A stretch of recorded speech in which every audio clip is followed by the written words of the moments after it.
High, গতকাল ছিল প্রসেনজিতের ছুটির দিন, আর সেই জন্য আমরাও প্ল্যান করে ফেললাম কোথাও না কোথাও ঘুরতে যেতেই হবে। আর যেহেতু আরুষিরও ছুটির দিন শেষ হতে চললো, সেই জন্য প্রসেনজিতও আর না করলো না। সেই মতো আমরাও রেডি হয়ে বেরিয়ে পড়লাম 4টে নাগাদ মাঝেরহাট লোকাল ধরে বিধাননগরে যাব বলে। আর যখনই ভিডিও করতে যাই এরা দুজন দুষ্টুমি শুরু করে দেয়। বিধাননগরে নেমে ওখান থেকে অটো করে চলে গেলাম ভূতনাথ মন্দিরে। আমাদের পার হেড ভাড়া পড়েছিল মাত্র 20 টাকা। যেহেতু জ্যাম ছিল সেই জন্য আমাদের যাতায়াতের সময় লেগেছিল প্রায় ওই 20 মিনিট। নেমেই মনে হলো যেন একটুকু বেনারসে চলে এসেছি। যারা যারা বেনারসে গেছেন তারা কিন্তু কমেন্ট করে জানাবেন আপনাদের কেমন লেগেছিল এই জায়গাটা। রাস্তার সাইডে এই ডালার দোকানগুলো বেশ ভালো লাগছিল। আমরা এই দাদার কাছ থেকে ডালা কিনেছিলাম। দাদার ব্যবহার কিন্তু খুব ভালো।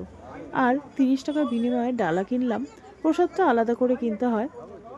এই যে ভূতনাথ মন্দির, ভেতরে যেহেতু ফোন অ্যালাউ নেই সেজন্য ভিডিও করতে পারলাম না। পাশেই আছে নিমতলা শ্মশান, আর এটা হচ্ছে রবীন্দ্রনাথ ঠাকুরের সমাধিস্থল। খুব সুন্দর জায়গা। শীতকাল যেহেতু একটু ঠান্ডা হাওয়া দিচ্ছে ঠিকই, কিন্তু জায়গাটা কিন্তু বেশ ভালো।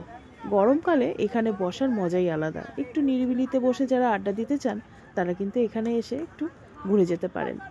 বেশ ভালোই লাগছিল। সন্ধ্যেটা আমাদের এখানেই কেটে গেল। এইভাবে করে কিছুটা সময় কাটিয়ে 6:30 নাগাদ ওখান থেকে বেরিয়ে পড়লাম।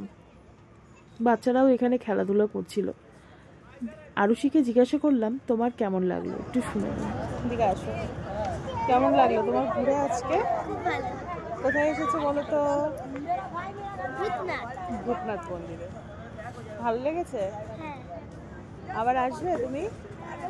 এখন আমরা কোথায় আছি বলো তো? এটা হচ্ছে রবীন্দ্রনাথের সমাধিতে আমরা রয়েছি। ঠিক আছে, রবীন্দ্রনাথ ঠাকুরের সমাধি, সেখানটা আমরা রয়েছি। ভালো লাগলো?